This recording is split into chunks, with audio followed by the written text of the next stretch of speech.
Cold concrete met my back. I opened my eyes slowly. The air was still and heavy. A metallic voice echoed through the vast empty hall. "Contestants, welcome to the sixth and final day." I sat up, my heart pounding a frantic rhythm against my ribs. 6 days. It felt like a lifetime. I had survived so much. I had seen so many fall. The memories were like ghosts, always lingering at the edge of my vision. I pushed them away. I had to. Today was the last day. I had to focus on what was ahead, not what was behind me. Survival was the only thought that mattered now. He looked across the room. 2 other figures stirred from their own uncomfortable sleep. Georgia, her face smudged with dirt, but her eyes still holding a fierce spark. And Elijah, quiet and watchful, his movements always measured and deliberate. The game had started with hundreds, so many hopeful faces, so many desperate people. Now only 3 remained. The rest were gone, eliminated. A simple word for a brutal reality. I remembered their faces, their names. I remembered the screams and the silence that followed. The game had stripped us of everything, leaving only the raw, primal need to see the next sunrise. Today, that sunrise felt different, colder. A small, numbered uniform was all I had left of my old life. Player 218. That was my name here, not Glenn. The games had been cruel tests of strength, luck, and betrayal. The first day was a blur of chaos and disbelief. The second, a test of will. Each day that passed, the stakes grew higher, and the group grew smaller. Glenn had learned to be quiet. He had learned to watch. He had learned that trust was a luxury no one could afford in this place. The game masters, hidden behind masks and tinted visors, watched their every move from unseen places, their presence a constant, suffocating weight on them all. The silence between us was a living thing. It was a thick, suffocating blanket of suspicion and fear. We were survivors, yeah, but we were also rivals. Each one of us was a threat to the others. Glenn watched Georgia stretch, her movements like a coiled spring, ready to snap. He saw Elijah's eyes flicker towards her, then towards him. There were no alliances left, not on the final day. Friendships forged in fear had shattered under pressure. All that remained was the cold, hard math of the game. 3 people, 1 prize. 2 would be eliminated before the day was over. The thought sent a chill down his spine. As midday approached, the metallic voice returned. Before the final game, the remaining contestants will be provided with a final meal, a feast. A long table, draped in a pristine white cloth, rose silently from the center of the floor. It was a jarring sight in the grim industrial hall. On it sat plates piled high with food I hadn't seen in what felt like years. Roasted chicken, steaming bread, fresh fruit. It was a cruel mockery of civilization, a final taste of a world we might never see again. The aroma was intoxicating, but it carried the scent of a trap. A feast for the condemned. They approached the table cautiously, like animals circling a strange offering in the wild. No one spoke. They sat down, leaving an empty chair between each of them. The space was a physical representation of the chasm of distrust that separated them. I picked up a fork, its weight unfamiliar in my hand after days of using only my fingers to eat stale rations. I looked at the others. Eating? Georgia ate with a desperate hunger, tearing into the food as if it might vanish. Elijah ate slowly, methodically, his gaze never straying from his plate. Yet Glenn knew he was aware of every tiny sound, every subtle movement in the room. The meal was a silent battle of nerves. Every clink of a fork on a plate, every swallow seemed amplified in the tense quiet. This wasn't an act of generosity from the game masters, it was a psychological tool. They wanted to remind us of what we were fighting for. A life with feasts like this, a life outside these cold walls, but it also served to sharpen the edges of our desperation.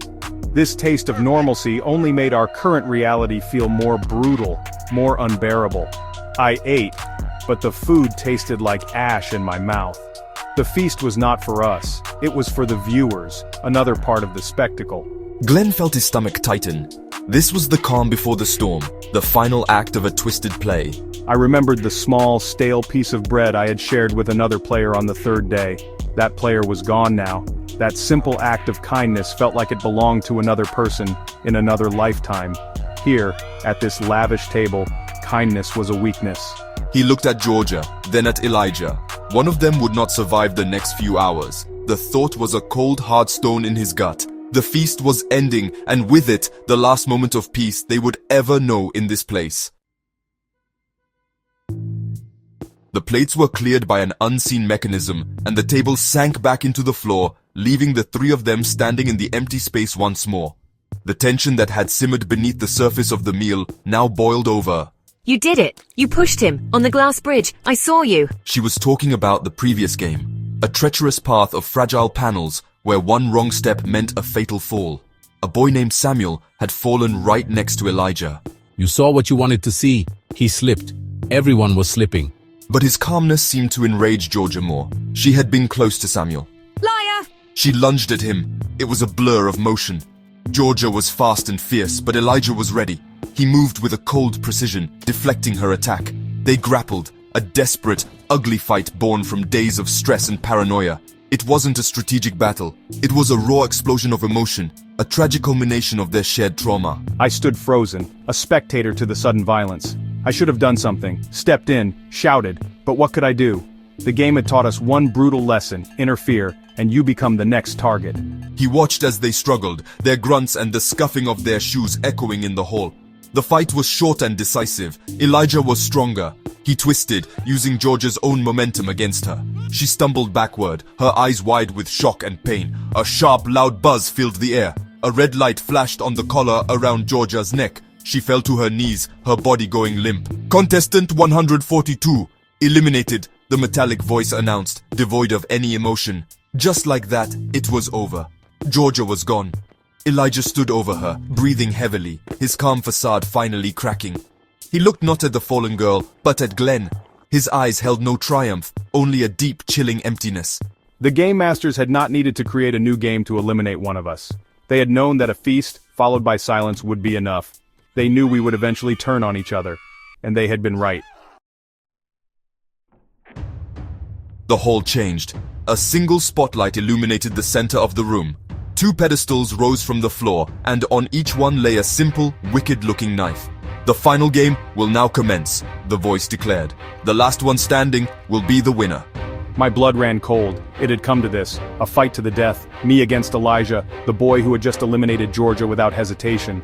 I walked towards one pedestal, my legs feeling like lead. Elijah walked to the other. They picked up the knives. The cold steel felt heavy and final in their hands. They circled each other under the harsh spotlight. The rest of the hall plunged into darkness. This was the grand finale, the ultimate spectacle. My mind raced. I could fight.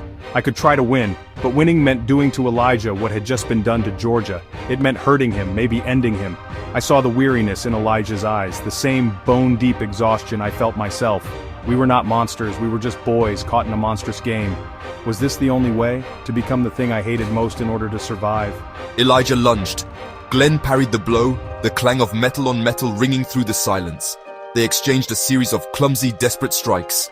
This was not the elegant fight of trained warriors. It was the frantic struggle of 2 terrified boys who wanted to live. I saw an opening. Elijah stumbled, leaving his side exposed. I could end it, right now. One quick thrust. I raised the knife, the polished steel gleaming. I looked into Elijah's eyes and saw not a killer, but a reflection of my own fear. A tear traced a path through the dirt on Elijah's cheek. He was just a boy.